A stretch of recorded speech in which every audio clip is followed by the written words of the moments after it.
As of the end of 2024, I have ridden 1,368 different roller coasters across the globe, 1,194 made of steel, and 174 made of wood. In 2024, I rode 75 new roller coasters, and 4 of those cracked my top 100. Other coasters moved up as I rerode them, while others moved down. This video will rank my top 50 coasters, or if you saw part 1, this is part 2 my top 100 coasters. Spots 100 through 51 were covered in a prior video. This list will only include coasters I have personally ridden. This is why you will not see rides from places like China or South Korea, as I have not been there. This list will combine both wood and steel coasters. I place rides assuming I'm in my favorite seat. I tend to prioritize rides with great airtime, strong pacing, and a beautiful setting. This list is all my personal opinion. I don't expect anyone to have the same list as me. When comparing two rides, it comes down to which one I have more fun on. If you want more in-depth thoughts about many of these rides, I already have separate reviews posted for almost every coaster in this list. And to avoid being redundant, assume the rides in this list are smooth unless otherwise noted. Number 50. Legend at Holiday World. This CCI wood coaster is running better than ever thanks to recent track work. It is one of the world's best coasters for laterals. They are strong and sustained, particularly in the double helix, but that's not all. This ride has relentless pacing and a great setting in the woods. Then there's some nice airtime mixed in, with the highlight being the bunny hill after the far turnaround. Number 49. Ghost Rider at Knott's Berry Farm. This CCI wood coaster was extensively refurbished by GCI and has run beautifully ever since. The ride feels out of control in a good way. The first half has some larger hills with sustained airtime. The second half kicks things off with an ejector airtime filled plunge. Then, you fly through the structure, getting quick pops of airtime, and any directional change offers powerful laterals, particularly that final helix that pins you to the side of the train for 10 straight seconds. Number 48. Formula Rossa at Ferrari World. The world's current fastest roller coaster starts with an incredible launch. This Intamin creation uses a hydraulic launch with a great initial kick, but it has a second gear halfway down that really shows off its power. Then, unlike the other accelerator coasters, this one has a really long layout. The speed never relents. Then several hills complement that with nice floater airtime. Number 47. Lek Coaster Legendia. This Vekoma Looper is one of the world's best coasters for positive Gs. It is ultra intense. There are many pullouts, turns, and inversions with substantial and plentiful positive Gs, so I kept on graying out. Then this coaster mixes in some good ejector airtime, even with those vest restraints, most notably on that twisting first drop, and the inversions later in the ride offer some solid whip. Number 46. Cyclone at Luna Park. This is arguably the world's most famous wood coaster, and it is still a powerhouse. The back car has some wild ejector airtime in the drops, aided mightily by the minimalistic restraints. There is just a single position lap bar and no seatbelts. Then this coaster has frequent and violent laterals, particularly if you're in the front car. And since there are no seat dividers, you are chucked across the train. The ride is a bit bumpy, but the trains have padding like couches, so it's perfectly tolerable. Number 45. Schwerdes at Hansa Park. This Gerstlauer Infinity coaster is so unique. The ride is a nice story, told through the queue and indoor bits. This is paired with some special tricks. I don't want to spoil those, but they 100% add to the experience. Then the main layout is a tour de force.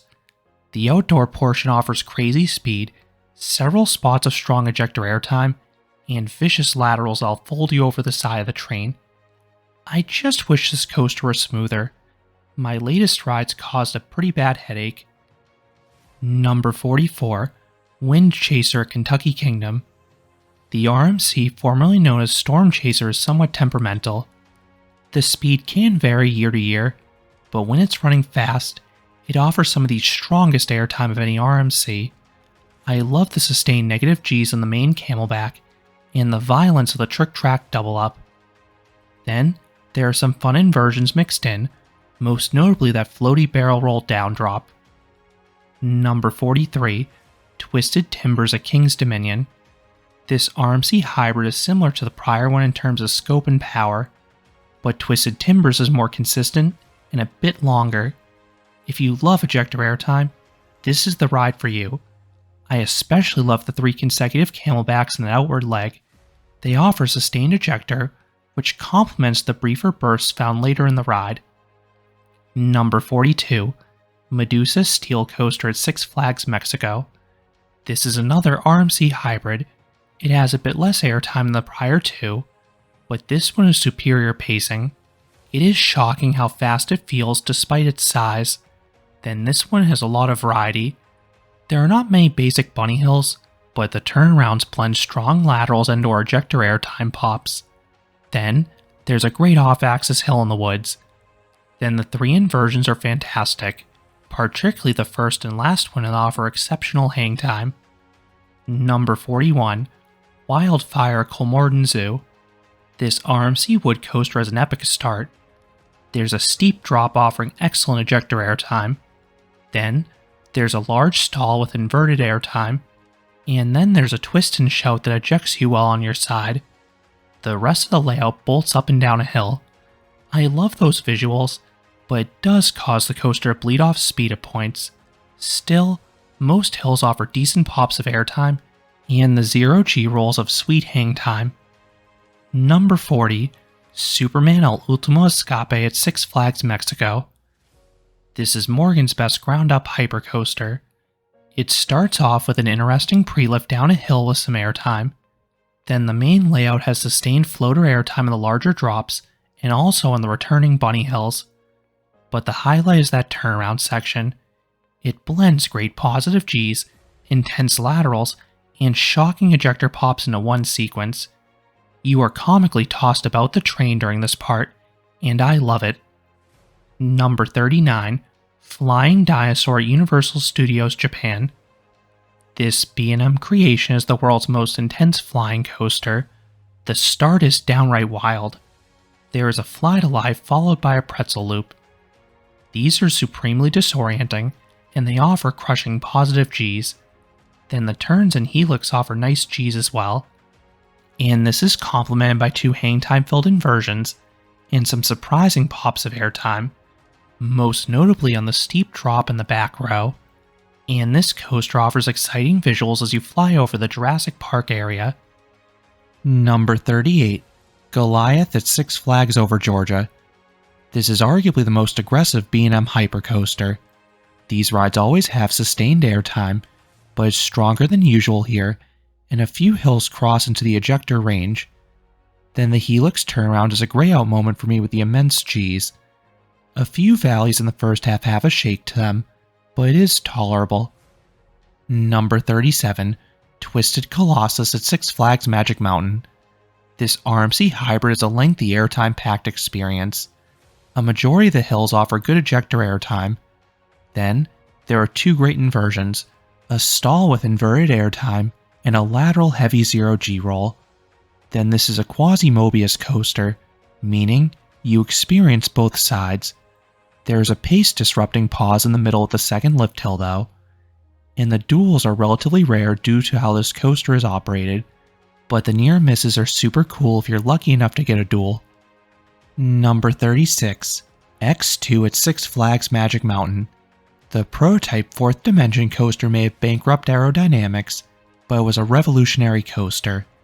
Having flipping seats and a ride with hyper heights is insane. The near vertical drop is one of the scariest drops in the world. It feels like you're base jumping and then you flip at the last minute. Then, you get some wild airtime in the first Raven turn the camelbacks, because your lower half is not really restrained. Then this is often paired with a disorienting flip. Then the final Raven turn offers crushing positive Gs, but it's also downright brutal. Try to ride on an inside seat and brace for impact. Number 35, Edge and Hika at Fuji-Q Highland. This is SNS's sequel to X2. It amplifies everything X2 does. It is taller, faster, and flips more. The far turnaround that's a dead spot next to was reprofiled to be faster and flip. However, the ride was even rougher for me, but that does not seem to be the consensus opinion, so I may have just gotten unlucky there. Number 34, Millennium Force at Cedar Point. This Intamin Giga coaster is a speed demon.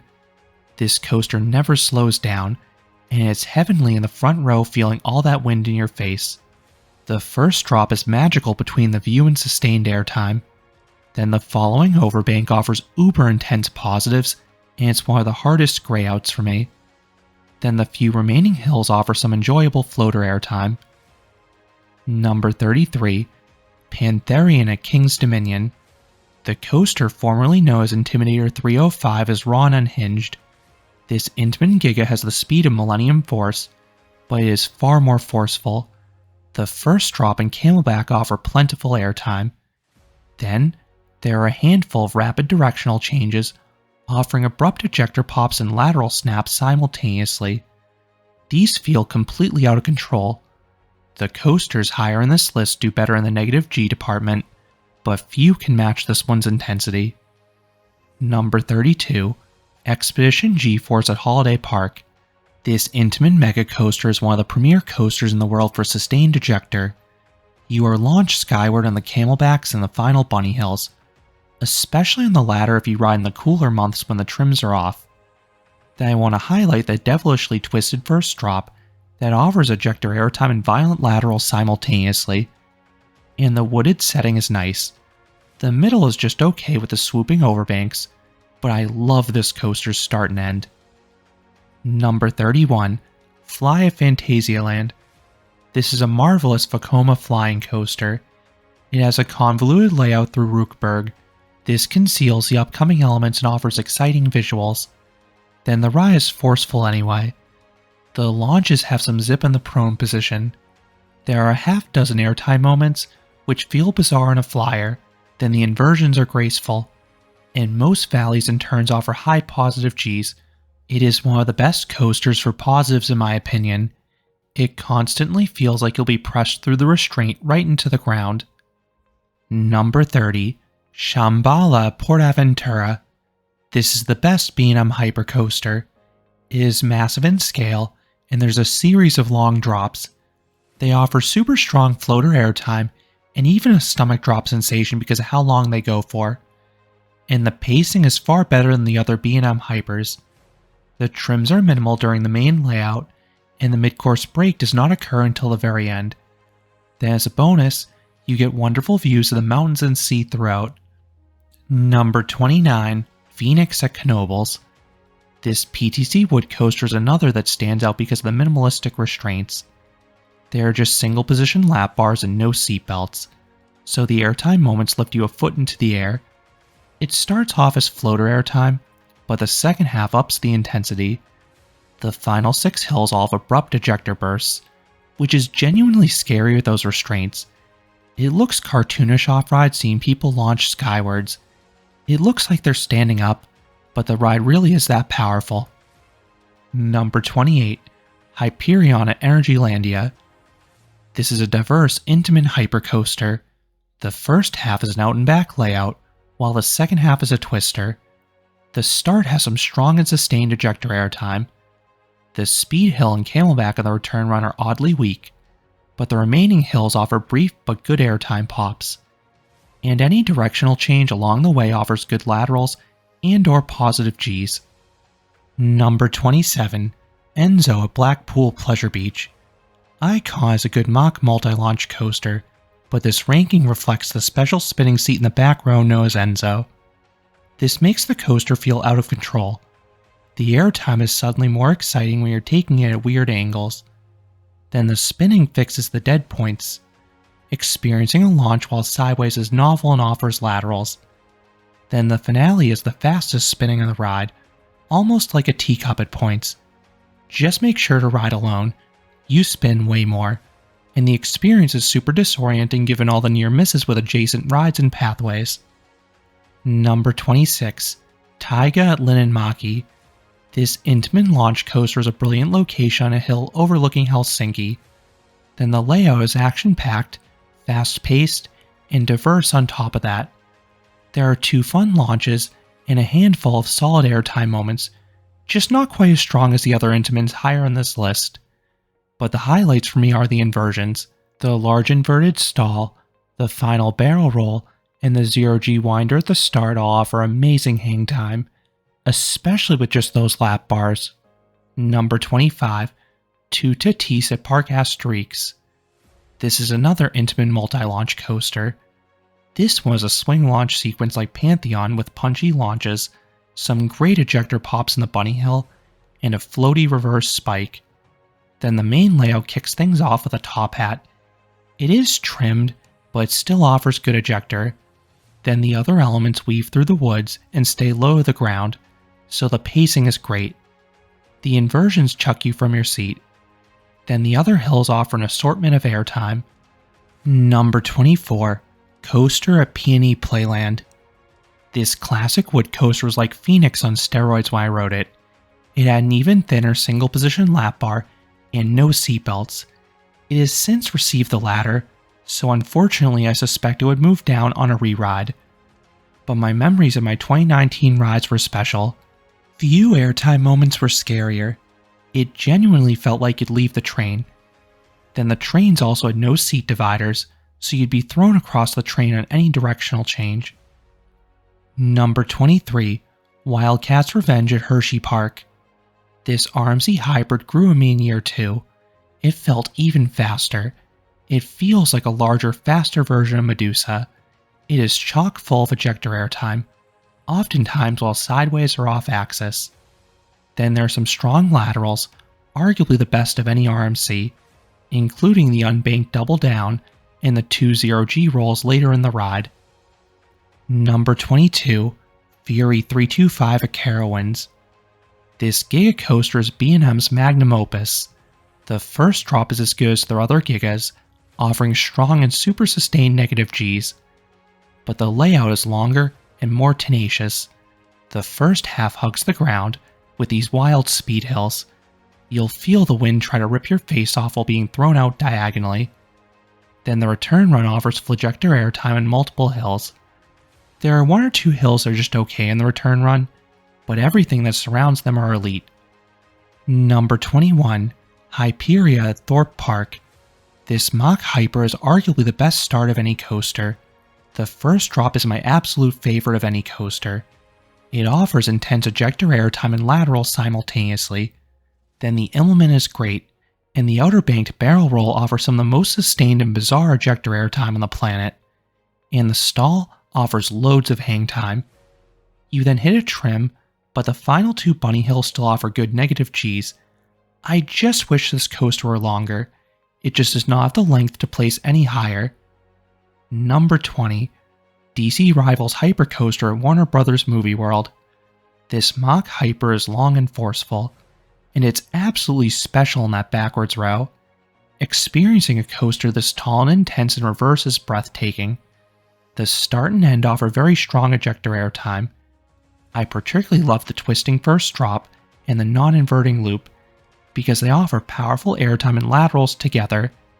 The middle section has all sorts of directional changes offering a mix of negative Gs, positive Gs, and laterals. There is a bit of a pacing issue here in most rows, but the disorientation factor of the backwards row counteracts this. Number 19, Superman the Ride at Six Flags New England. This Intamin hyper is a similar style to Hyperion. The coaster starts as an out and back. The camelbacks in this portion offer some extremely strong and sustained ejector airtime, particularly the 4th hill. Then the second half is a twister section with some forceful turns and rapid bursts of airtime. I know a lot of people hate the current restraints, but I actually don't mind them. Number 18, Ride to Happiness at Plopsaland Japan. This is the best mock extreme spinner. It is absolutely chaotic. The coaster has some very strong airtime, especially on the top hat and final few hills, and it's a delight if you take them sideways or backwards. Then the inversions are world class. I love the hang time of the JoJo roll, and the double dive loop in particular. The latter is one of my favorite inversions anywhere. and the whole experience is super disorienting with the spinning. There are a few elements in the first half that are good, not great, but the best parts are elite. Number 17. Iron Rattler at Six Flags Fiesta Texas. This RMC hybrid is plussed mightily by its location. It is located on a quarry wall, and there are multiple drops plunging over the side of it. The first drop is particularly special between the size, powerful ejector airtime, and sneaky lateral kink. Then there are plenty of other great airtime moments mixed in, and an ultra floaty 0G roll. The ride does bleed off a lot of speed atop the quarry wall, but the pacing is fine for me. I stay engaged. The elements up there still toss you from your seat, and all those out of your seat moments are aided by the superior Gerstlauer trains. Number 16. Phantom's Revenge at Kennywood. This is a unique hypercoaster utilizing the terrain to perfection. Morgan converted an aero looper into this airtime machine. The ride's iconic second drop down the ravine is special, especially at night because it feels like you're dropping into a black hole.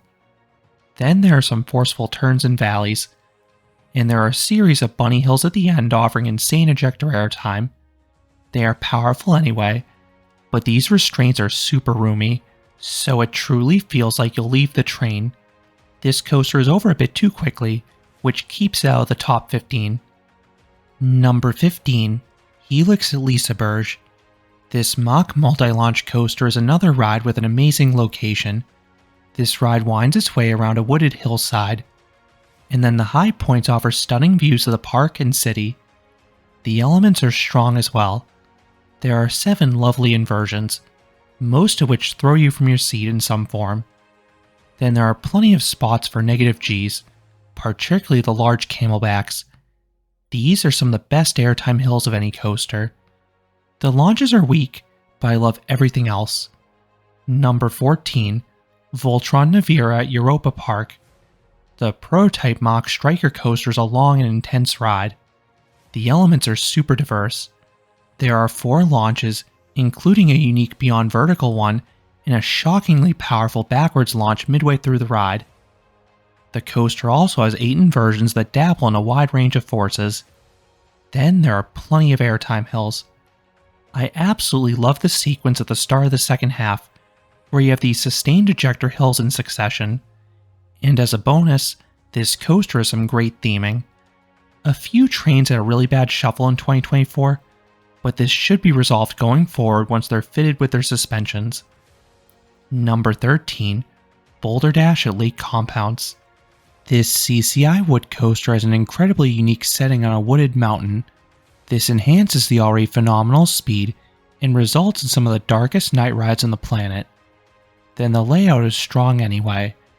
It is a long out and back coaster with plenty of hills, most of which offer good floater airtime. Then, there are directional changes mixed in offering nice laterals. And with the Titan track that was added the past 2 seasons, it is running very fast as of late. Number 12. Shivering Timbers at Michigan's Adventure. This monstrous CCI wood coaster is a floater airtime machine. It is another long out and back coaster. This is one camelback and or bunny hill after another, all of which lift you out of your seat. Then to complement those negative Gs, the far turnaround and final helix are minimally banked, so they yield wild laterals. Number 11. Conda at Wallaby, Belgium. This intimate mega coaster feels like the mix of Expedition G-Force and an RMC hybrid. The outward leg is an epic twisting first drop, and then some larger, ejector-filled camelbacks. Then the return run is teeming with bunny hills. Most offer quick, strong pops, but there are a few hills mixed in with some more sustained airtime. It just misses the top 10 because the rides ahead of it have more diversity or superior settings. Number 10.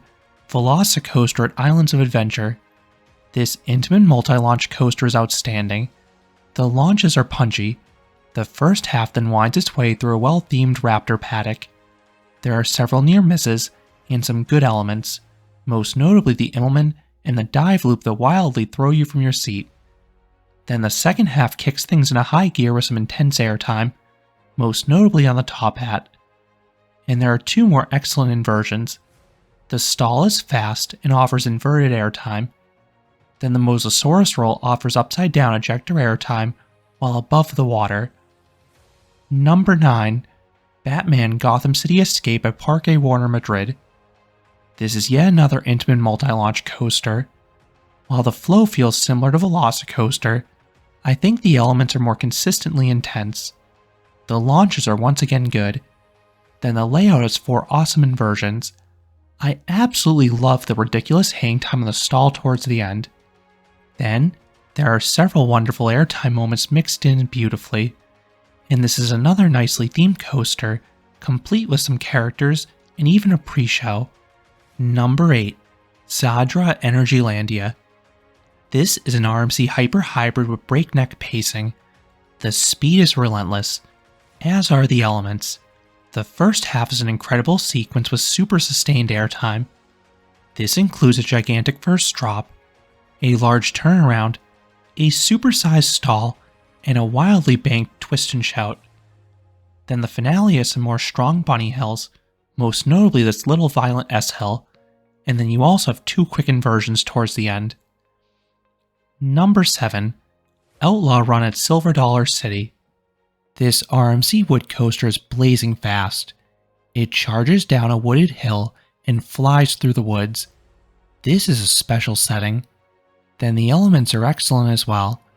The hills offer ejector airtime, particularly the first drop. Then there are some off-axis and or sideways hills thrown in.